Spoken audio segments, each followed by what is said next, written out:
Good morning, guys. Welcome to Gracegate. My name's Megan. And I'm Wesley. And we're so excited that you've chosen to join us for online church this morning. Auckland, we're in a bit of a challenging time at the moment, but we just want you guys to know that we're thinking of you, we care about you, and we're praying for you no matter where you are in the country. That's right. And this past week, we've had some great sunshine weather here in Auckland, which always excites us and changes our mood a bit here in Auckland.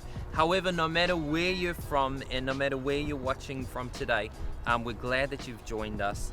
We want you to know that we're a church that values people and no perfect people are allowed. We're also a church that honestly believes that you don't have to believe to belong. And it is our hope and it is our desire that you will come to know who Jesus is through our messages, but more importantly, that you will also connect relationally. We miss seeing your guys' faces, but until we can meet up on Saturday in person, we hope that you jump on our Zoom chats after the program. It'll be super cool to see all of you guys there. We also have some celebrations, don't we, Liz? This past week we've had all our small groups meet in different locations, and we truly believe that we are better together, so that has been something really exciting happening currently. Yeah, one massive thing to celebrate is that we had our Fuel small group that was meeting for a dessert night last night, which was super cool. So they all got together in their little small groups and went out and just had a cool time of connection.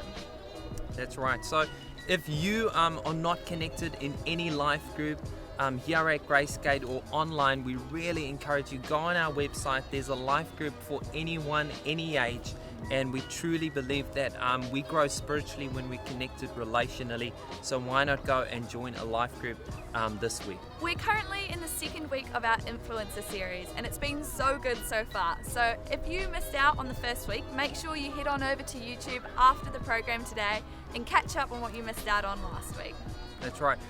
This series is all about sort of social media, our screen time, the amount of time we're on our phones or on TV, on our iPads, and already, Megs, just this past week, it's been pretty challenging and confronting to me, but really inspirational. And I know that as we watch today, we're going to be challenged and inspired by people's stories today. So sit back, relax, and enjoy the program.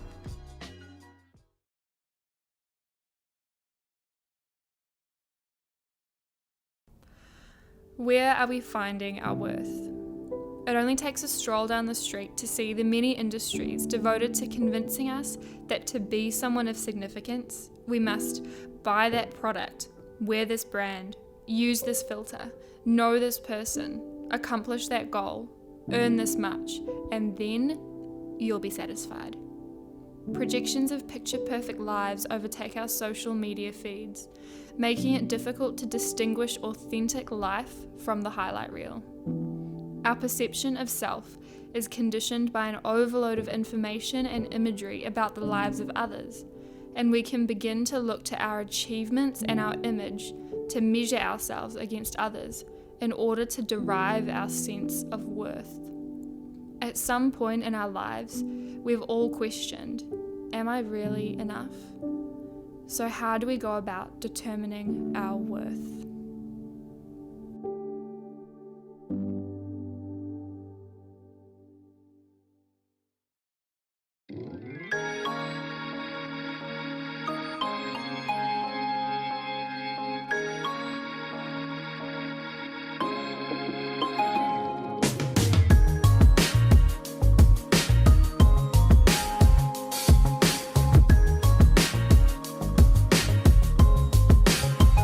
I guess there's many pros and cons to social media, and it's interesting for me because I grew up in such a time where social media was starting to go viral, I suppose, using like a social media term. And for me, I guess it started off with YouTube and Bebo. Those were the really big things, the really cool things at the time. I remember watching my uncle on MSN with messaging his friends, but I was too young for that. Mum always said, you don't get a phone, you don't get anything until you've grown old enough, so that was cool. But when Bebo came out, that was like where I guess social media first started for me. So I remember the whole hearts, you only got like 3 hearts or something. And at the time, you don't really think of it as a thing until I look back now as I'm older. That was kind of like something, the start of like something that you like a crave on social media, a crave for attention, I guess, because it was I don't know, it was, you wanted to be that person. I remember even like messaging people saying, hey, can you like give me your heart for today? Can I have the heart? Because, and then I don't think of it then, but it was like counting hearts. The person with the most hearts would be the person who was like the most popular in the class. I also, I guess with YouTube was quite big at the time. And YouTube, it wasn't really, I think we were quite lucky because there wasn't much on there, like dangerous things, I suppose, that were on there. I think we used it a lot. My parents monitored my social medias, which was really cool. And I think ours was a lot with cheerleading. Every routine, every competition that we did, that's how it started. And I didn't realize it at first. It wasn't something that I really cared about at the time. But I remember going to competitions and I was lucky that I was really privileged. I was quite good at what I was doing. And so I would have people like message me on my Bebo or comment on YouTube things about how, wow, you're so amazing. If I could be anything like you, if I could cheer like you're such an amazing cheerleader. And I was kind of like, I wasn't like, at the time, I think I was like 7 or 8 and I was like, well, this is cool, okay. And I look now and it's kind of crazy because that's kind of, without realizing, shaped me into who I am today. And I know now I'm very cautious of what I post on social media, and I worry a lot about kids with social media because it is becoming so much younger and younger and younger now. I think I was very lucky to have my parents always watching over what I was doing. I had lots of mentors and coaches all through cheerleading, but it's really scary now. As a primary school teacher, these kids that I'm teaching are like 7 and 8 years old. There's things like Instagram's gonna be, TikTok's the latest thing. And I guess there's not really much filter. I've got girls coming to school with makeup on, like full face of makeup at 7 years old. And I like say to them, like, why are you wearing makeup? And they're like, oh, well, this girl on TikTok, she did this and she wore this really cool makeup. And so I got this cool brand. It is such a dangerous thing, social media. And I think in a way it can be used amazingly. Like I've seen people that use it for such good things, influencers that are there for really positive things. But then you see the complete opposite where there's complete negatives.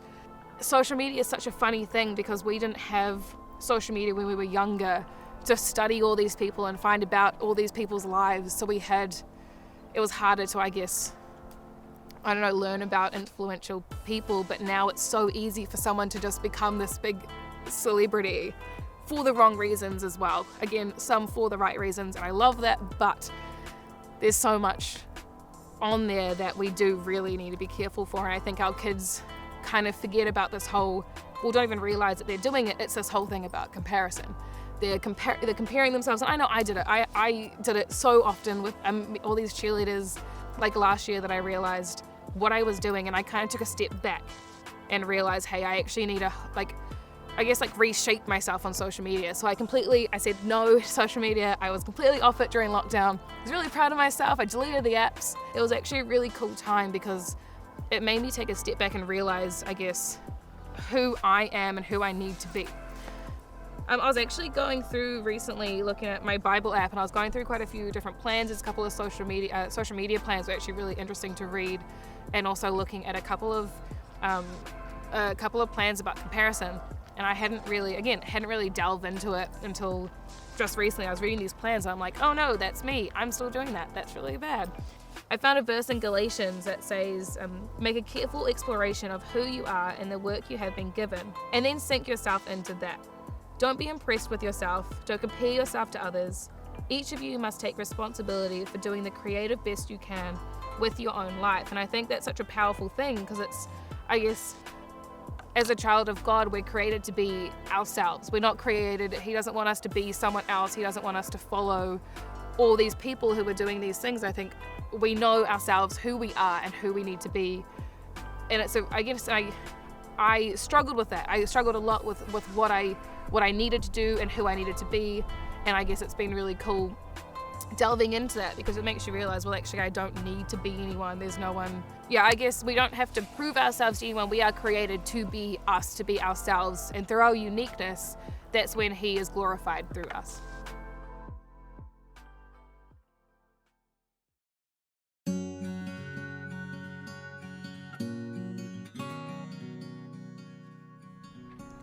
Throughout the week, there is not a day that goes by without me looking at my screens. This time that I spend on my screens can be split into two. work, or personal. Over the years, I've become more aware of how this time that I spend on my screens impacts me and influences me, and I've become much more aware of it. When I use my device at work, it is very direct. It is to achieve a goal, a purpose. I need it to calculate something or make a call to someone. I need to do something, so boom, I use my phone. If I compare that use that I use at home to home, I should say, it's not usually as intentional. In fact, it's usually more for entertainment. I mean, sometimes on YouTube I might want to learn how to do something, but yeah, it's the time it's spent at home. It's almost like whatever happens on a screen happens on a screen. I'm not choosing to be very specific about it. Although in recent years I've become much more aware of that and have to be careful of that. And if you're not, you can end up in some pretty unhealthy places.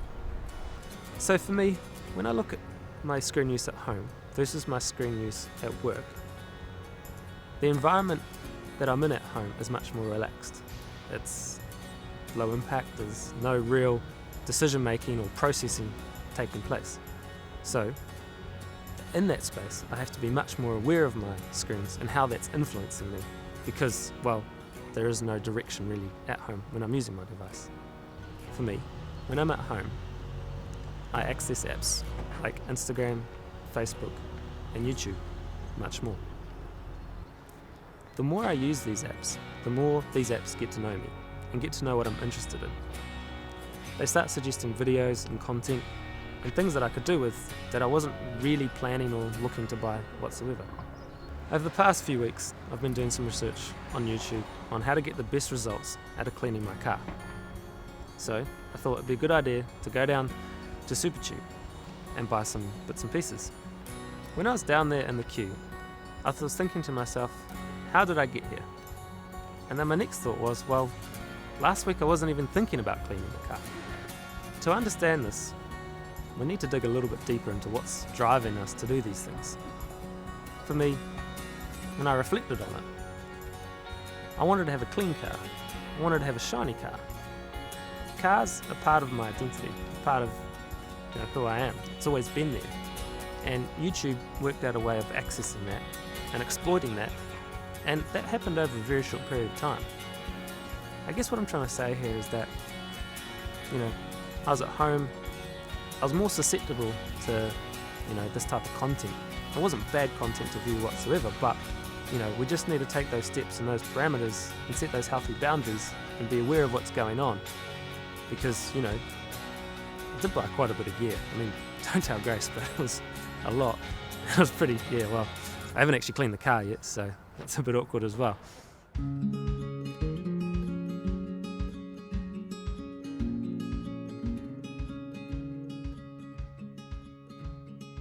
Making these decisions around my screen time hasn't always been easy. It means I've had to sacrifice something or go without something that maybe I once had. Most of the time we need to let God take the wheel of our lives. But there are some times where we need to take practical steps and take responsibility in the use of our screens.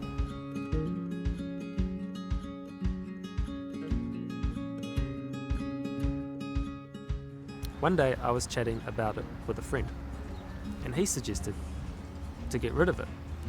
And I was like, what do you mean, get rid of my phone? And he was like, no, just charge it somewhere else in the house. There's lots of PowerPoints. And I was like, oh, that sounds like a great idea. I've noticed a few changes. Some of those changes are, my sleep at night is much better quality. And then when I wake up in the mornings, the first thing I do, I don't access my screen. I don't respond to my notifications or try and dial into what's going on in the world. I'm able to get up, wake up, in fact, have a shower and have breakfast, and I don't actually look at my screen until I walk out the door. And before that, I've actually chatted to God. I've got down and surrendered the day to Him. My phone hasn't been able to access me like it can, like every other moment of the day. And when I go to sleep at night, I'm able to switch off entirely and not have this thing that may or may not notify me in the night about something. I hope you guys could take some of these points away and can apply them. Or think about how maybe you could change some of the time that you use on your screens. implement some things, think about things, reframe some things, and just, try doing some different things so you can have a better outcome.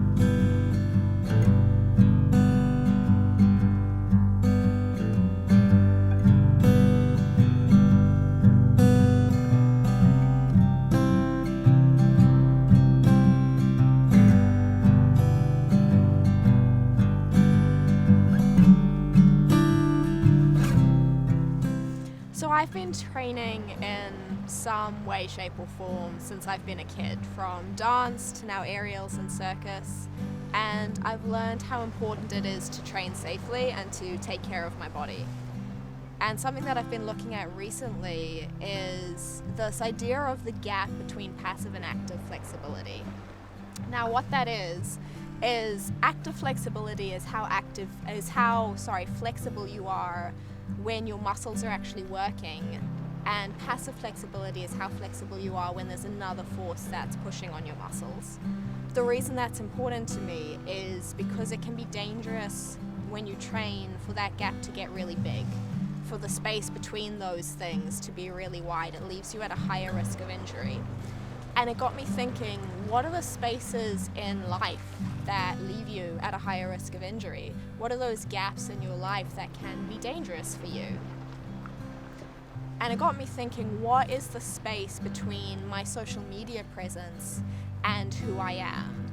The space between this person that I want to portray, that I think people will like more, and who I feel like I really am, with all my flaws and all my messes.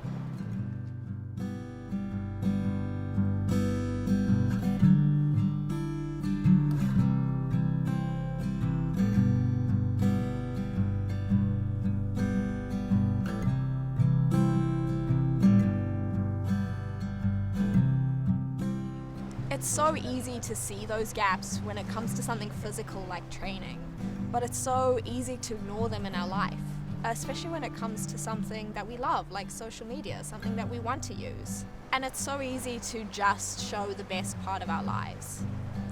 And there are healthy ways to have gaps in life. I mean, to me, the space between who you are and who you want to be can actually motivate yourself to keep growing, to keep pushing, to keep moving forwards.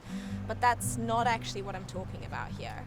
I'm talking about how we actually widen that gap when we use social media to create this persona of us that we think the world will like better, but that we don't feel like we truly are.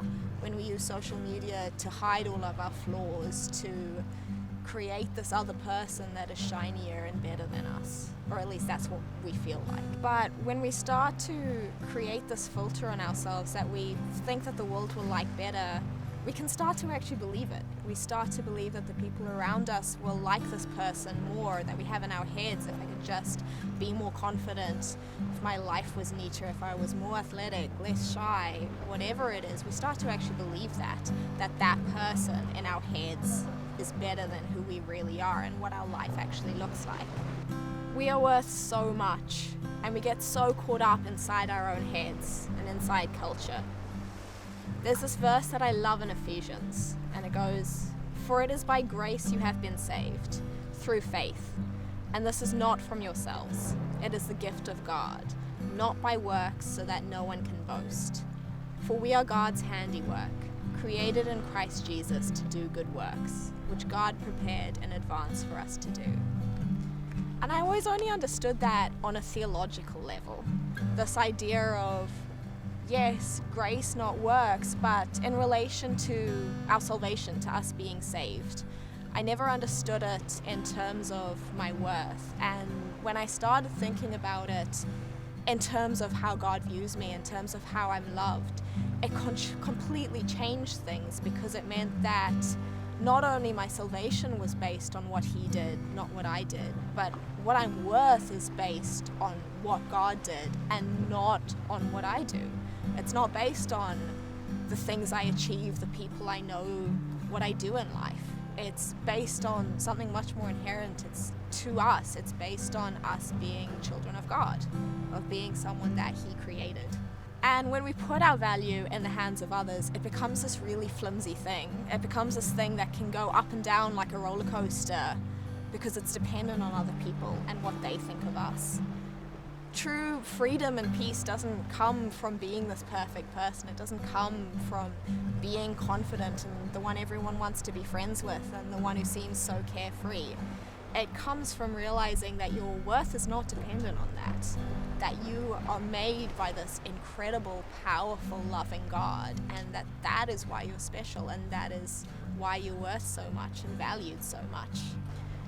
And when we live that out with all the messiness and quirks that come with it, we give other people the freedom to do the same thing. There's a beautiful quote that I love from a poem by Marianne Williamson that goes, "When we let our light shine, we unconsciously give others the freedom to do the same." I've also heard leadership described as example and invitation, and I think the same thing could be said of influence. I've definitely been guilty of feeling like I need to change myself to be loved more, feeling like I need to be this person that I wish I could be in my head to have more value. And it's been a journey to get to the place where I can trust in God for my worth. And even now there's still things that try to knock that down. I wish it was one of those things that I could just learn once, tick that box off, and then move on. But it's not.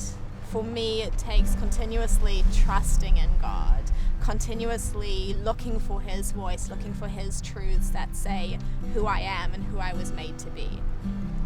And when I stop doing that, when I think that I've got it all down and just keep going on with life, that's when the other voices start to get louder again. That's when I start to believe that maybe I do need to change to be liked more. Maybe I do need to be less shy. Maybe I just need to be a different person and other people will love me.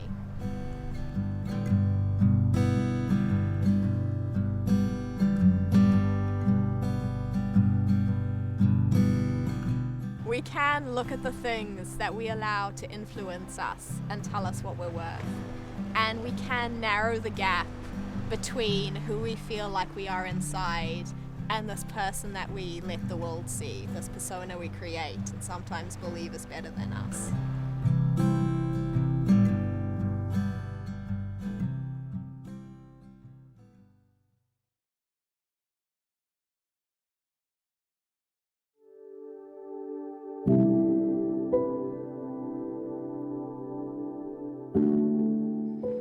Isn't it both scary and incredible how much our worth, our identity, can be influenced by a device so small?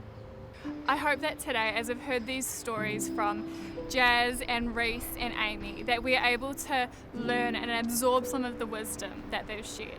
I know that I can really relate to these stories, from falling into that comparison trap to allowing the media that we're seeing to actually take away from our interest and our identities of who we are, as well as seeing that gap widen from who we really are and who we're portraying ourselves to be online. Last week, Zalia asked the question, what is this relationship that we have with our device or with social media? And this week, I want to encourage us to go a step further and to ask, actually, what influence is this relationship having on how I see myself, how I perceive my worth?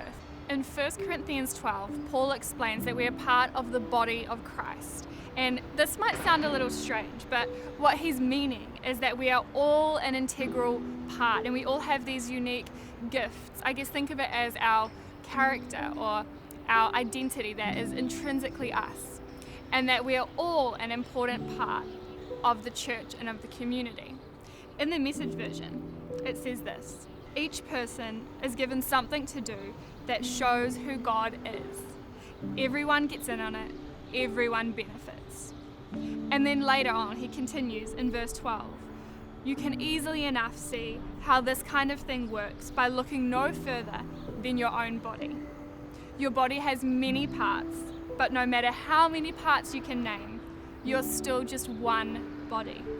We are all created for a purpose, a unique way and plan from God to be lived out in community with the rest of the body. Neuroscientist Dr. Caroline Leaf explains what happens when we actually let comparison in and how it affects our brain. She says that once we start looking at something, maybe like our device or our social media feed, and we're thinking, I want to be like that, or why don't I have that, and we fall into this comparison trap, it actually changes the chemicals in our brains and creates a kind of neurochemical storm, like a hurricane or a fog that's happening inside of our heads. And the scary thing is, this actually happens within only 7 minutes of succumbing to that way of thinking. For this chaos in our brains to dissipate, we need to take some time out, to step back, to reflect, and to observe our way of thinking, to take the time to see, who am I allowing to dictate my worth? We need to intentionally choose to take responsibility and ask ourselves, what am I thinking about? How am I focusing my attention? And how can I actually redesign the way that I spend my time? If our purpose is being swayed to and fro by the way that we spend our time on our device or on social media, then how are we going to actually fulfill the plan that God has, not only for our lives, but through the lives of others?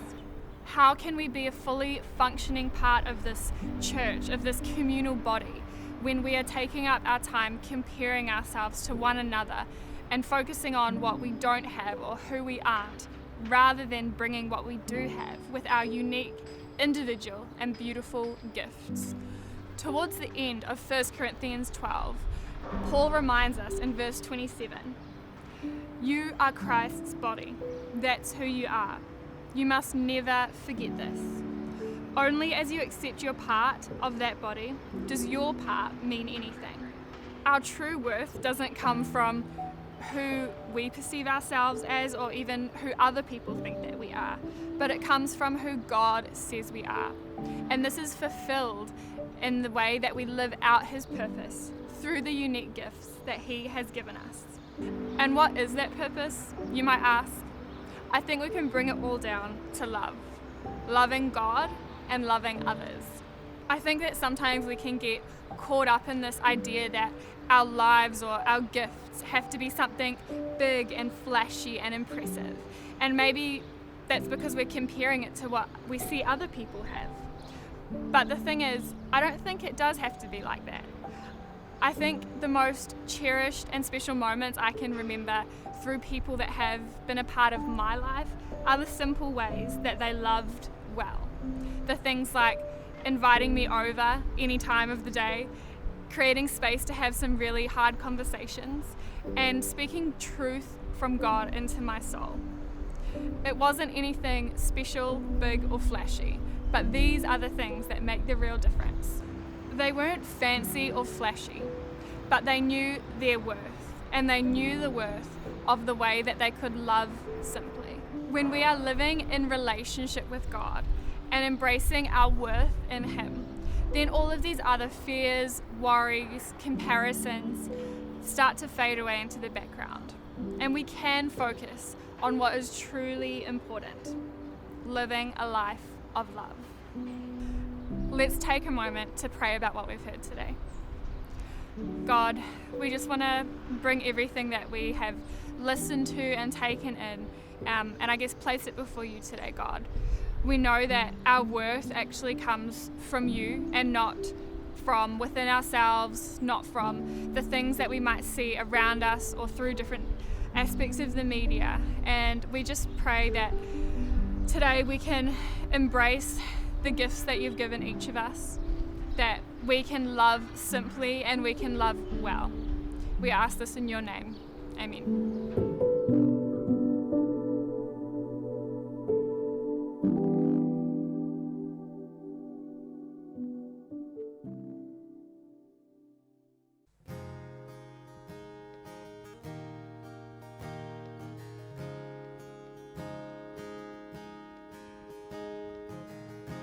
Before I spoke a word, you were singing over me.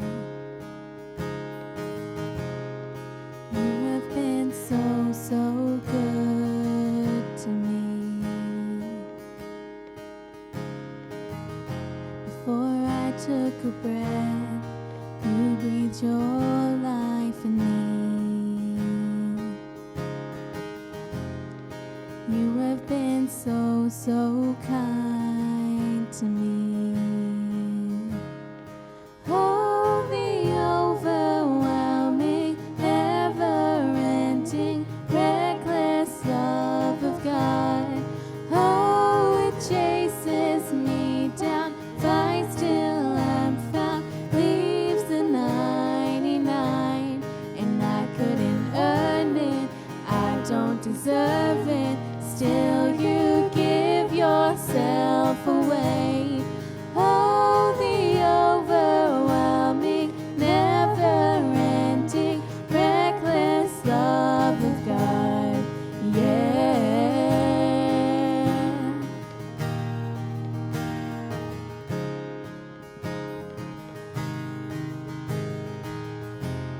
When I was your foe, still your love for me. You have been so, so good to me. When I found no worth, you paid it all for me. You have been so, so kind to me.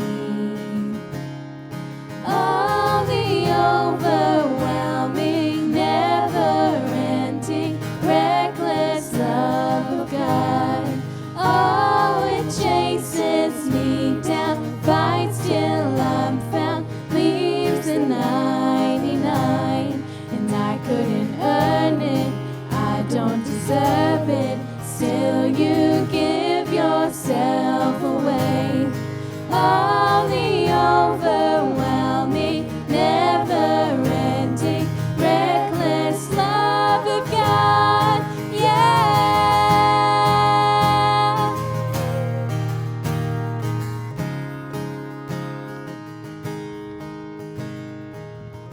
There's no shadow you won't light up, mountain you won't climb up, coming after me. There's no wall you won't kick down, lie you won't tear down, coming after me. There's no shadow you won't light up, mountain you won't climb up, coming after me. There's no wall you won't kick down, lie you won't tear down, coming after me. There's no shadow you won't light up, mountain you won't climb up, coming after me. There's no wall you won't kick down, lie you won't tear down, coming after me.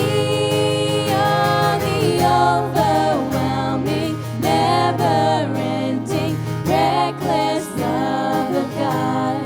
Oh, it chases me down, fights till I'm found, leaves the 99, and I couldn't earn it, I don't deserve it. Still you give yourself away. Oh, the overwhelming, never-ending, reckless love of God. Yeah.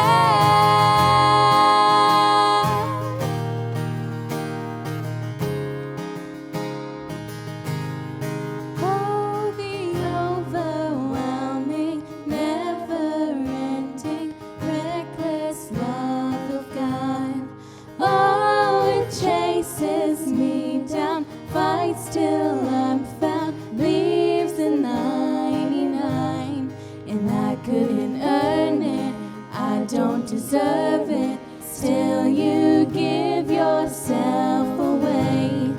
Oh, the overwhelming, never-ending, reckless love of God.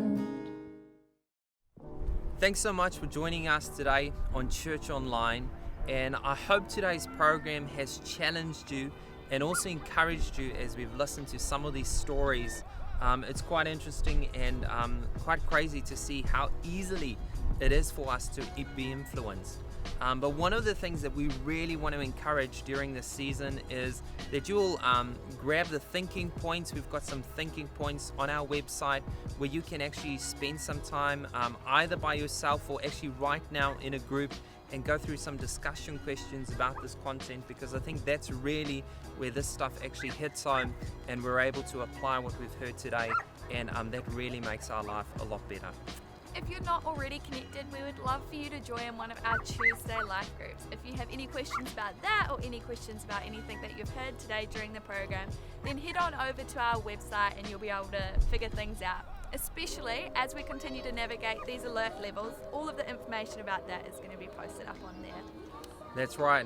And also, just so you know, if this is your first time, or again, if there's any way that we can support or help you, please flick us a message either on social media, or you can email us on this email address on the screen right now. We'd love to get to know you. We'd love to pray for you.